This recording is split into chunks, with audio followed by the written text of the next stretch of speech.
Excellencies, ladies and gentlemen, nature is angry, and we fool ourselves if we think we can fool nature, because nature always strikes back, and around the world, nature is striking back with fury.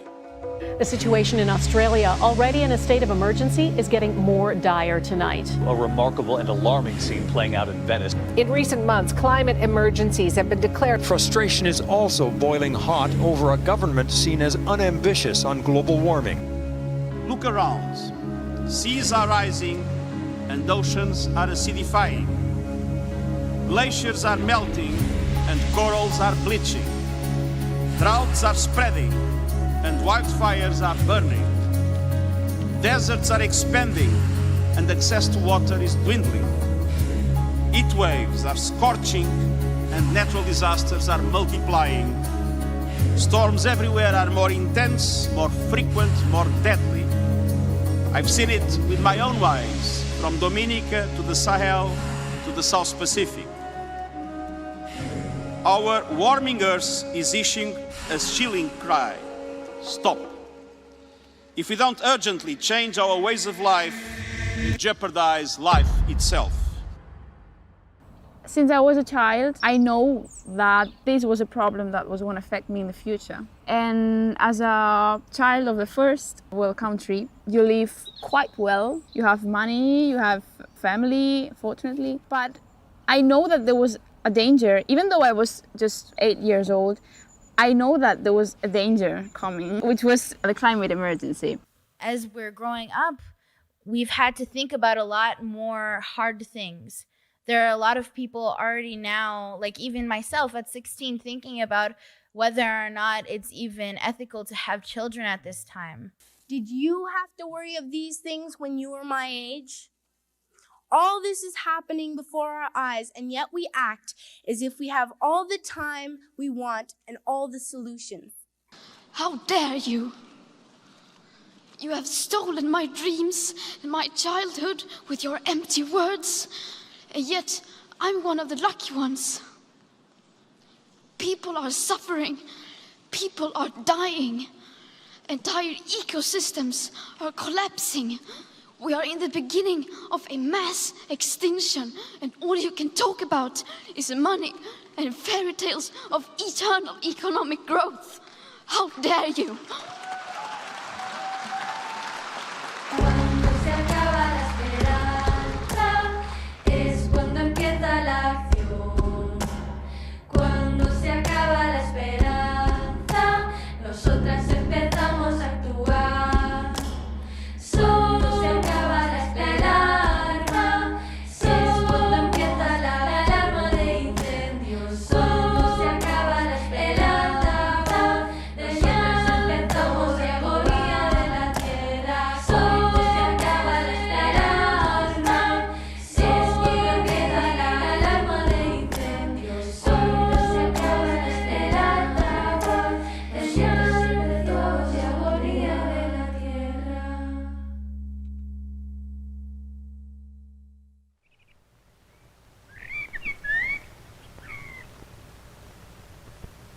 Return now in your imagination to England as it was 200 years ago.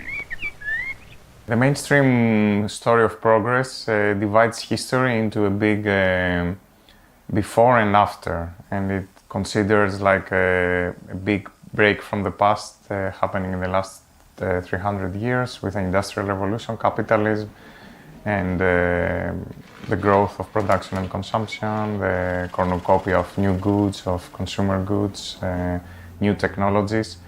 This amazing change began in England of the late 17th century. England with her ships, coal, timber, iron, money, and laborers. The first sign of the revolution in industry appeared in improvements in metals, steam engines, and textile machines. The rapid industrial development called for more transportation and more ships to bring in raw materials and carry back finished products. Thus, in a short time, England became the leading industrial nation of the world. There are these big narratives which many politicians thrive on, and Those are the big narratives which say that what's important in this world is that we all have a high level of consumerist lifestyle and that everybody deserves that. So we need to have a world that everybody can have a car, have a fridge, whatever narrative you want to have. We must embark on a bold new program for making the benefits of our scientific advances and industrial progress available for the improvement and growth of underdeveloped areas. They're the narratives which are easy to hear for people. The more difficult narratives are what happens when you do pursue that kind of life, because you're actually doing it at the expense of the environment, at the expense of non-human beings, and also at the expense of care. The way it works is you get to a place, you use all the resources you have in that place, you exploit the labor, the land, nature, care, all in the area, and you use it to make a profit. Growth from its beginnings was premised and based on the colonization of non-white, non-European territories. So if we start with cotton, we see that production of cotton in England wouldn't be possible there were technological breakthroughs, but it wouldn't be possible without slave labor in the US, in the plantations. The enormous amount of hand labor required to grow and pick the cotton was supplied by great numbers of slaves. This, then, was the economic background of the plantation. Cheap slave labor producing one main crop on vast tracts of land. And it wouldn't be possible without destroying the subsistence and the low-scale production in India to create new markets where the English would export their extra cotton. So in one sense, growth from the beginning rests on colonization, both for extracting resources, labor and resources, and also for expanding its market. And when that enters in crisis, when the soil gets exhausted, when workers revolt because they want a higher pay, then you move somewhere else. Capital moves somewhere else, and this is how it works. It works through crisis and moving somewhere else. The problem we see now is that capital doesn't know where to go anymore because it's expanded in so many places. It's still expanding in Africa, especially now in some places in Asia, but it's finding it increasingly difficult to get this return, to get this profit. That's why they also invented all these financial products, all these deliverables, hedge funds, bonds. All this is a way to increase this profit in this alternative economy, which actually, because it's so volatile and it actually depends on the real economy that we live in, that when these calculations don't work well, then we are the ones that pay for these mistakes, no? And this is the sort of embodiment, really, of a set of values that came from colonialism, genocide, slavery, extraction, and it's just manifested in this system. This system is the best articulation of the old values that were exported from Western Europe to the rest of the world. It is all the same. They come for the resources. We must protect the resources. Nothing has changed in 500 years. It is the reason why we live. After so many years of cultural genocide, we must stand for that. They are fighting every day, and their relatives are being assassinated. They are being killed for just protecting their lands or their way of living, their way of sustaining their lives. What kind of progress is it to produce a world which is on the edge of destroying itself, where people are increasingly radically insecure about their futures? What kind of progress is it that brings about the sixth mass extinction so that we're exterminating approximately one species every 15 minutes? There were other ways in which we could have conceptualized progress, even within the dominant progress framework, but also we can also question this framework and can question what progress means.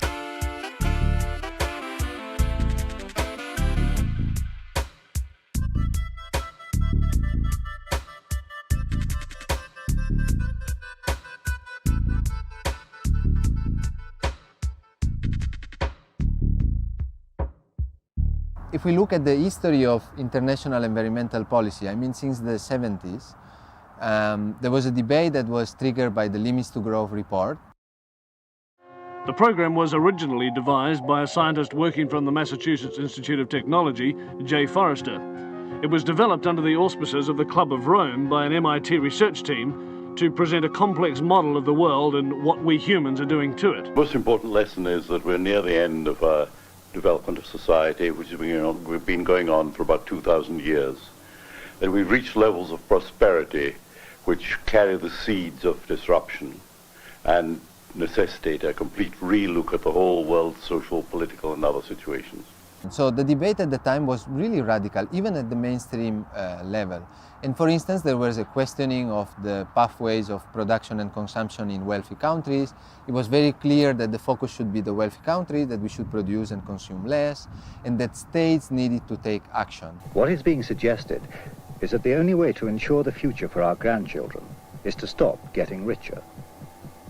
Only then will there be the resources and the unpolluted world that they will need to survive.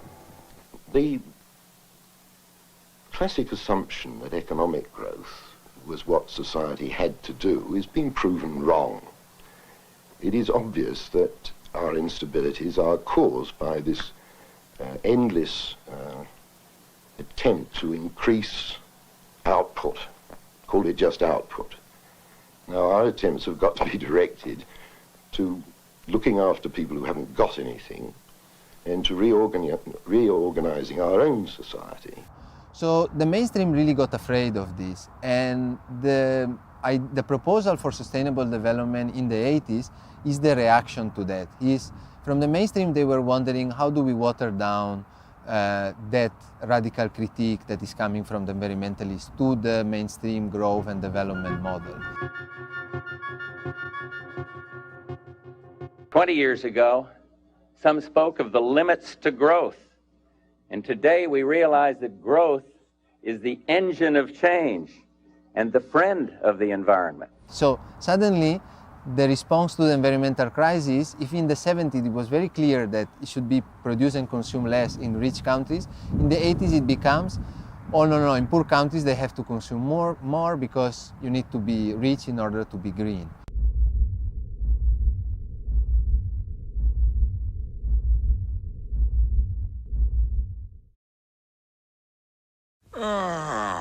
Energy. Sometimes I think I'm running out of energy.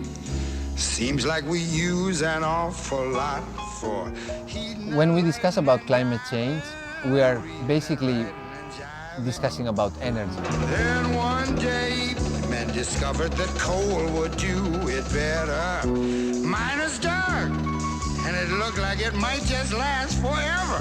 Energy is central for climate change because carbon emissions depend on fossil fuels. And there is a very strong relationship, and it's a very complex one, between energy and economic growth.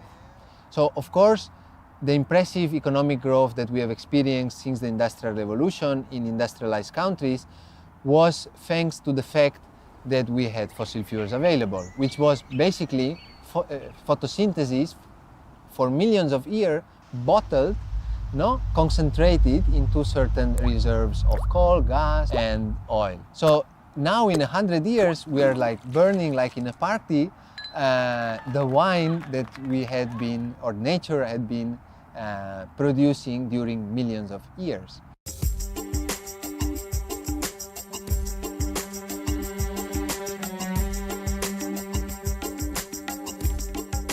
So the concept of green growth has been kicking around for a long time. The idea that we can continue growing the economy while at the same time reducing our impact on the ecology. We can carry on growing, we can carry on consuming, we can carry on using energy, we just need to do it better. The idea that you can have green growth, but you can decouple that from the consumption of energy and therefore from CO2 emission is very problematic. First, because when you plot on a graph GDP, economic growth, and carbon emission, the two curves goes like this. So there is a very strong, we would say, positive correlation in statistical terms. And the more you burn fossil fuels, the more the economy grows, and the more you grow, the more energy you need. No? The idea is that we can carry on growing, we can carry on growing the economy, but we can detach that from our energy and consumption. So the idea is we can carry on, but we consume less. And how we do that? We do that by what I was saying, by recycling and reusing more and doing it better. The problem with that is that it hasn't happened.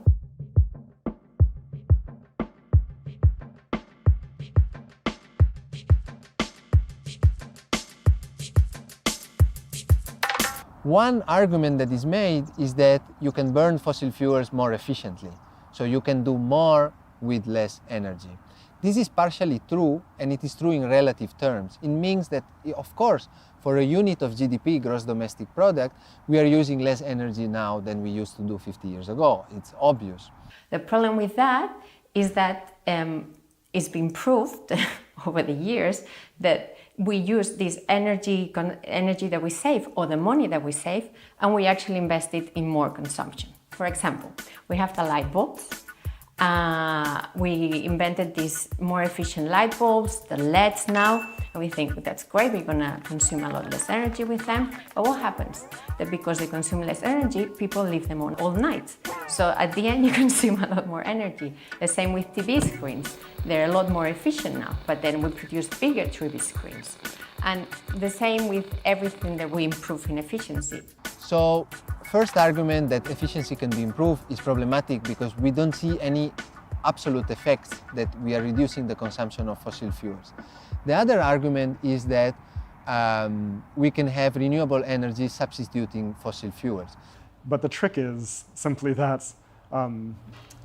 is the time frame we have remaining to do this in. Because we have to work with the carbon budget for 1.5 degrees or 2 degrees as per the Paris Agreement, which is an extremely small and shrinking budget.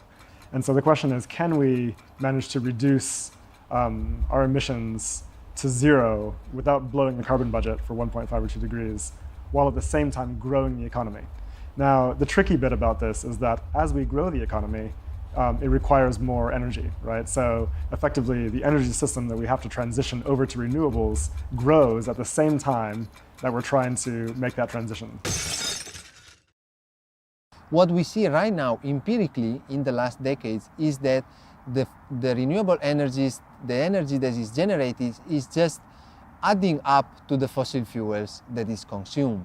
So there is no sign for the moment that the energy that is produced with renewable energies is actually substituting fossil fuels. The point is clear, and that is that, if we continue growing the energy system while shifting over to renewables, not only does that make the task of making the transition much more difficult, but also is going to involve an ever-increasing amount of materials that will have to be extracted in order to produce these solar panels and wind turbines.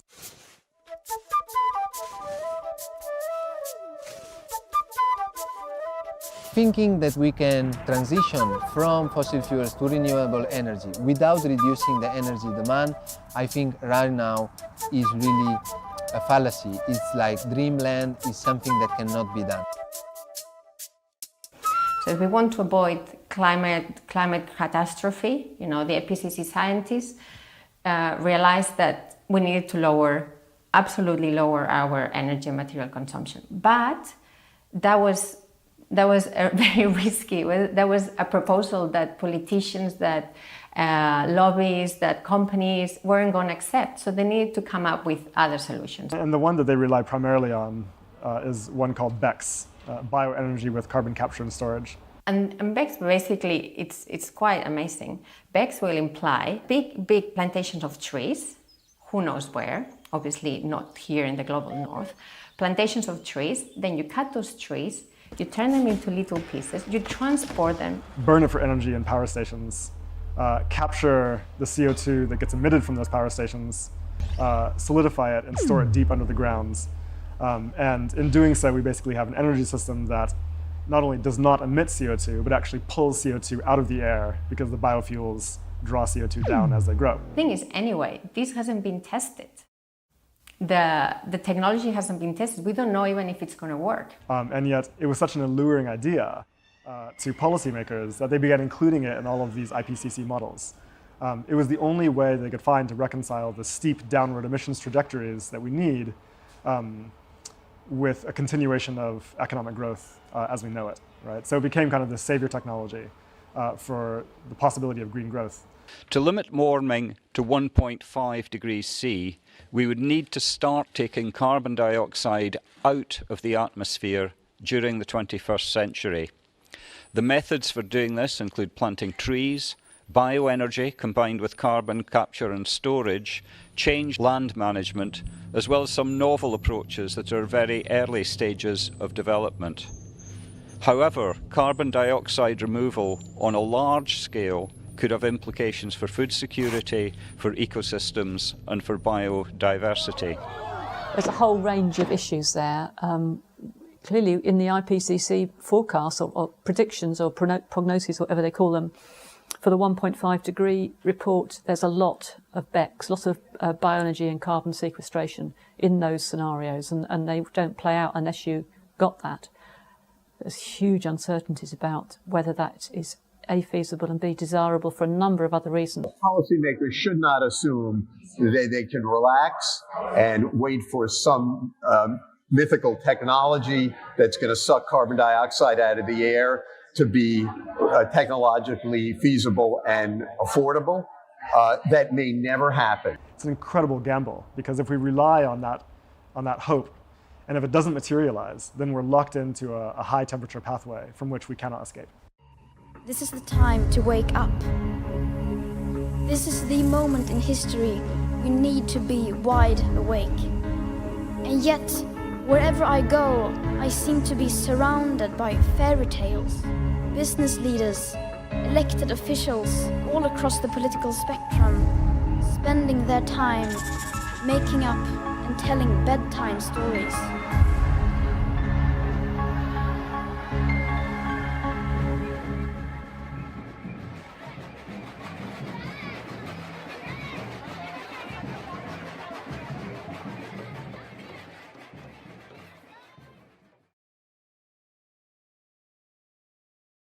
When I discovered degrowth, I think that I kind of thought that it was the future, and it was the most important thing we could do right now, because many people, politicians talking about alternatives to the system that we have now, to the ways of production, the ways of consumption, the ways of moving through places, but nobody is talking about reducing. We have an CO2 emissions rising, we need to cut them. The solutions that are proposed, the technical solutions, are not enough. Therefore, we need to come up with ways to reduce in energy and consumption, and this connects directly with degrowth ideas. Degrowth is the hypothesis that we can live well, in common, in solidarity, in conviviality, and we don't need so many materials and energy.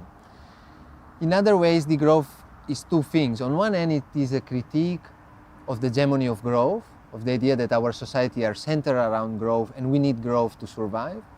But it's also a proposal for something different. And this would be in wealthy industrialized countries, we would need to reduce production and consumption. This would need to be democratically decided.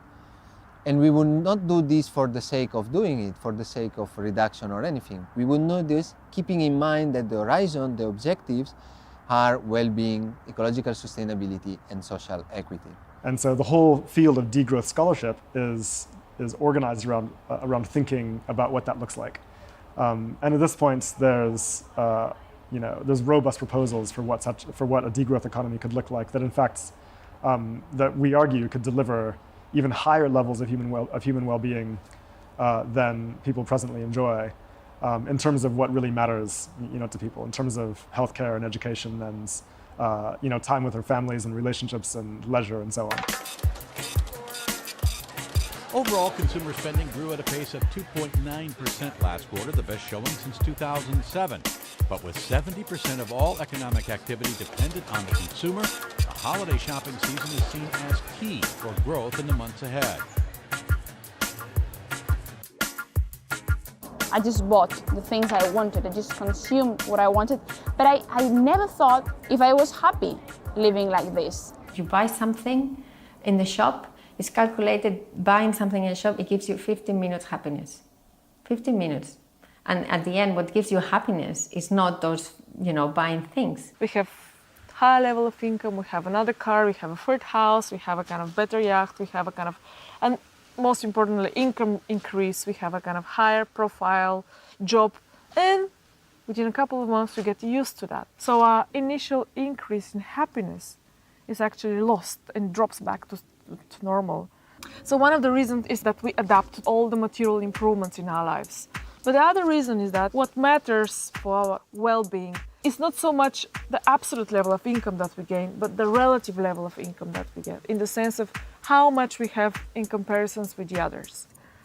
We need to kind of constantly then go into the rat race of earning for more so that we can temporarily get another increase in happiness and then have to earn for more and have to run for more so that we can constantly get this kind of temporary increase in happiness. So what happens is that our materialistic achievements don't really contribute to our well-being. Well, this does not mean that income and material standards and material needs are not important for happiness. Of course, they're key for happiness. This is why actually entering in employment is extremely important for happiness. This means actually that once we cover our basic needs, once we reach a certain level of threshold level of income, all type of income increases afterwards just don't contribute to our satisfaction of life unless we are above everyone else. But only few of us could be above everyone else, and only for a temporary amount of time. Ultimately, if you ask people, maybe you could say at the end of their life or in moments of reflection, what is important to you? They're not going to say, oh, I have 5 cars and 20 houses. It's, I have the love of my children or the love of my nearest or my dog or whatever. So those things are very important to us. We're not valuing them in this profoundly deep way that I think we should be.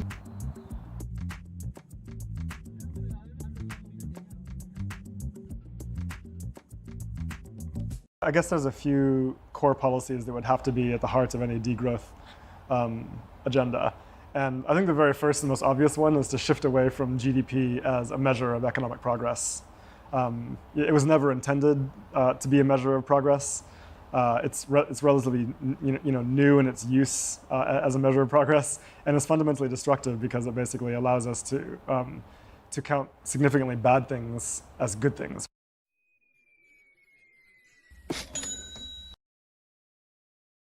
We have to change how we produce and circulate money. One important intervention would be to control the lending of money from banks. The way money is created right now, it is created as loans and debt.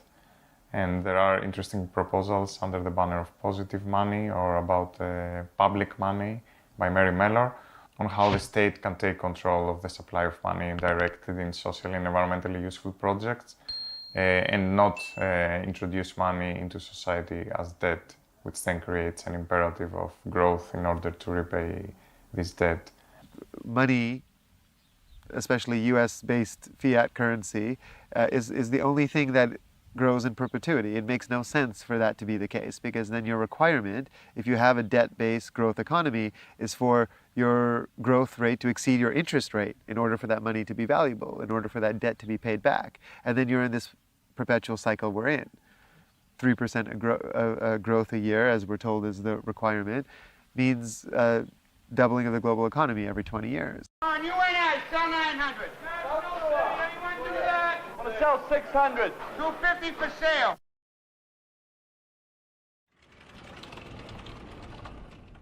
So normally when we have a kind of contraction scenario, then unemployment rises, and this is a social catastrophe for people. And so the easiest way to solve that problem is by shifting to a shorter working week, by shortening the working week. And that way you're able to make sure that the necessary labor in the economy is shared equally, so that everybody is shared more equally at least, so that everybody has access to a job, which is the main conduit for livelihood through wages, right? So as you shorten the working week, make sure everybody has access to meaningful employment, then at the same time you'd have to increase hourly wages to make sure that people at the same time as working less can still acquire the money they need to live good lives. We might even consider then a sort of basic income or household income to support everyone to have enough time and resources available to take care of themselves and and their dependence without having to depend on the vagaries of the market. Could you imagine 7 or 8 billion human beings freed from the toil of work and having the resources to do what they actually want to do? We would have new media companies, we'd have a revolution in regenerative agriculture, we would have all sorts of solutions, alternatives to the capitalist extractive way of living.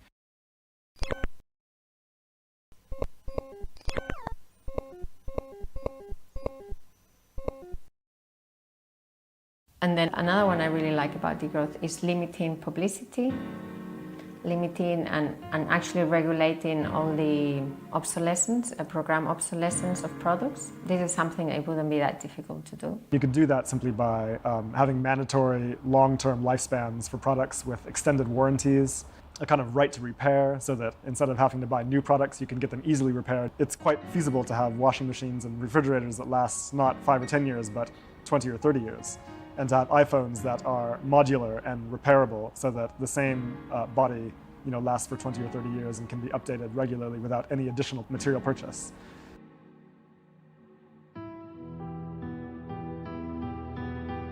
The poor of the world look to economic growth for a way out of their poverty and their starvation.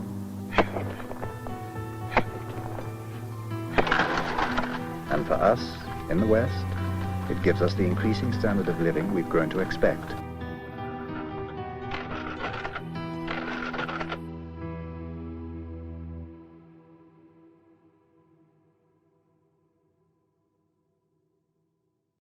The crucial thing here is to recognize that there's a distinction between rich countries and poor nations and poor countries when it comes to the question of degrowth.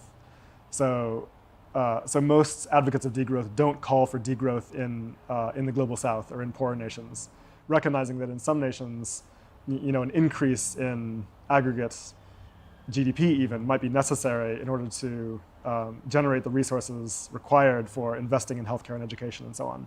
That's disputable by some people, but what we do know for sure is that degrowth has to happen in rich nations, where extremely high levels of aggregate GDP and excess consumption are the primary drivers of ecological breakdown around the world. So degrowth implies acknowledgement and repayment of the ecological debt. Recognizing that ecological debt would imply huge redistribution of resources from the north to the south. And by doing so, by shifting income from the richest to the poor and to ordinary people, then we're able to ensure that without any additional aggregate growth, we can improve people's lives and meet people's existing needs. Okay, so we already know, for example, that globally we can eradicate poverty at a high poverty line of, say, $7 or $8 per day, of ensuring that everybody has access to healthcare and education and good nutrition and shelter and so on, simply by shifting an extremely small fraction of global income from the richest. It's about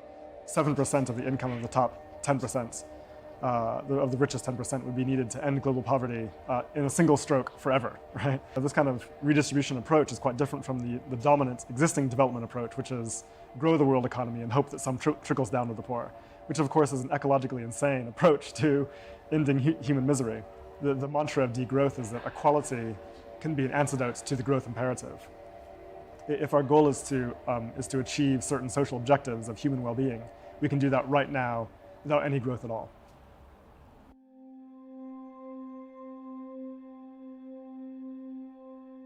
So degrowth brings us to the basics, but at the same time having a very emancipatory way of seeing the world, because it also talks about social issues.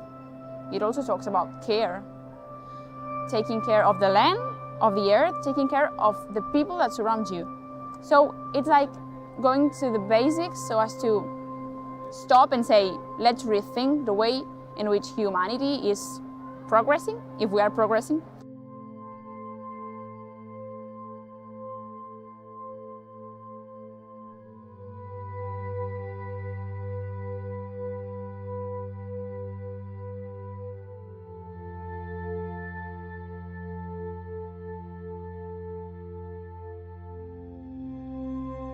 The biggest challenge is that the way our institutional systems are structured right now, a lot of power rests with people who have money, And the people who have money have a whole lives structured around the fact that they do have money, and their culture and their own sense of self-appreciation or self-valorization is linked around the fact that they have money and power. I'm not going to lose that wealth. I'm not going to lose it on dreams, on windmills, which frankly aren't working too well. Obviously, the one at the top now don't want that change, because this will require some of them to lower the status, this power status. And this is going to be difficult. We need to act now. It's not too late to act, but really we need to get moving. 11,000 scientists from 153 countries are bolstering that claim. Governments of the world will also need to shift economic goals away from GDP growth to contain the massive consumption our modern lifestyle embraces. We need to give up, but do we need to give up on economic growth? Is that what's needed in order to achieve what you say is absolutely vital? My own view is that it is, but all these questions would be put to the Citizens' Assembly. That's the beauty of our proposal, right? All we're saying is, look, here's where we've got to get to. You cannot negotiate with the atmosphere. Let's have a Citizens' Assembly, let's have the people to decide how we do it. It's giving up on growth? Green growth is what we want. We want to do it just like Jess's car manufacturers looking at ways of bringing electric vehicles. But it might be too late. I'm not sure that they are really aware of the climate crisis, and I think that they are not aware of the solutions that we need, because if you are realistic, or if you listen to science says that the technological solution is not possible in the actual system. So why do they insist that much in this solution if it's not possible? A crucial part of what's happening right now is that the youth are rising up. It's terrible that it has to be this way. It's terrible that our children feel the need to go out of school and miss some of their learning, to try to stand up to say, look, we want a future, save our world. It's terrible that our children are reduced in this way to begging for our lives, but that's where we are. One of the biggest things that anybody can learn from this youth climate movement right now, being built on in the work of Indigenous Black and Brown communities, is the fact that it is an issue of priorities, the climate crisis. Because when we want to talk about economic growth over people having clean water and the right to a livable future and planet, that is a sign that something is wrong.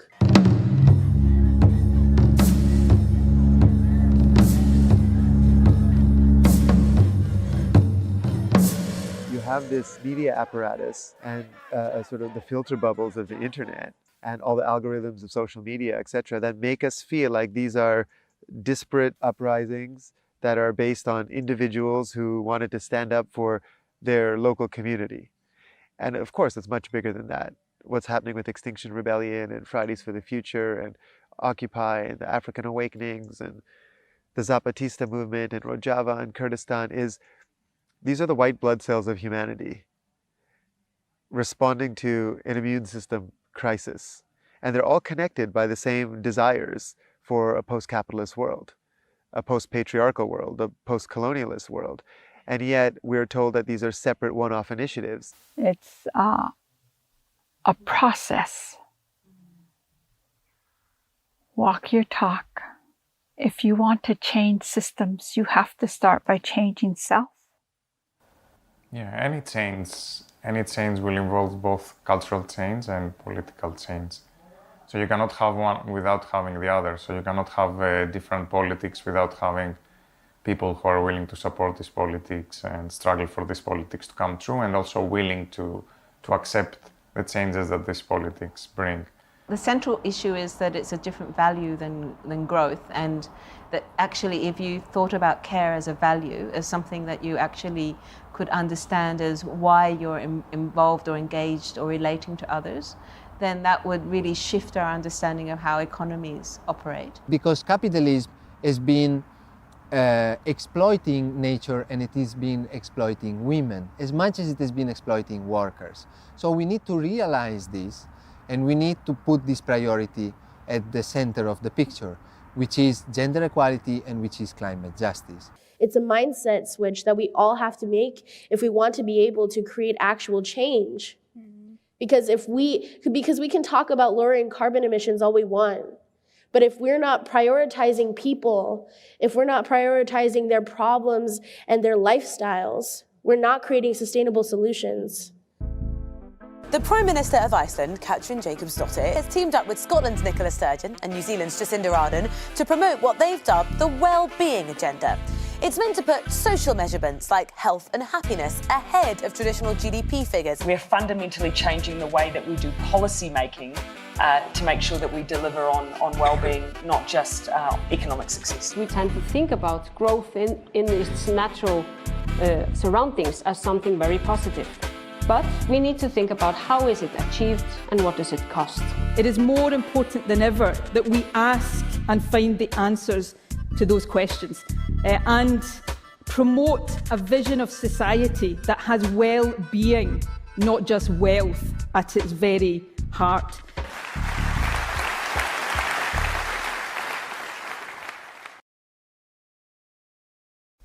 I can see change. When it's no longer native and non-native, it's no longer the colonizer and the one to colonize. It's no longer the Christian and the anti-Christian. It is no longer the Muslim and the anti-Muslim. It is just people. And so I can start to see a vision of system change. Each in their own way, in their own culture, in their own sovereignty, without interfering in anybody else's, but being able to work together. We are fighting the same fight, no matter if you are school striking for the climate, if you are protecting a forest from being cut down, or if you're protesting a pipeline. It is the same fight across the world. We are at a point in time where we are questioning the very things that have built up our daily lives. What are the things right now that are causing this crisis? Like we are fighting here against climate change or against the inaction, but we are seeing like the last part of the problem, which is the global warming, like the catastrophes that it is creating, but they are seeing the cause, which is extractivism, exploitation of nature, capitalism. There is no sustainable solution if we do not criticize capitalism. Really, the exploitation and the greed that comes along with capitalism is what we need to tackle. And it's a personal decision to look that in the eye. When we are talking about what matters to us, it shouldn't be a question. The answer should always be my children, the environment around me, and the future. And capitalism doesn't save room for any of that. It only saves room for economic growth. It does make sense.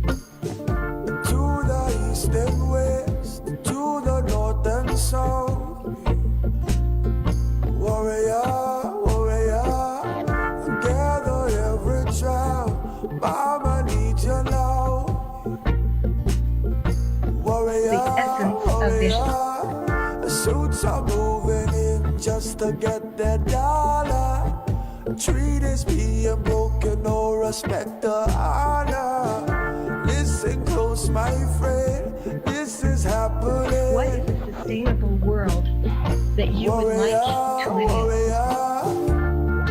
If you are around, stand up like a mountain. That would satisfy your deepest dreams. Rise up from the earth, one love, one message.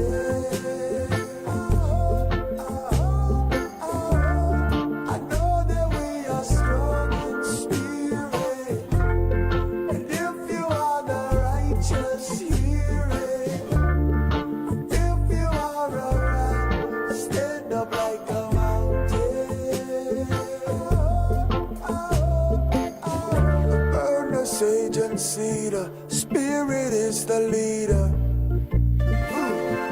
Warrior, warrior, the clouds are getting heavy, thunder beings are ready.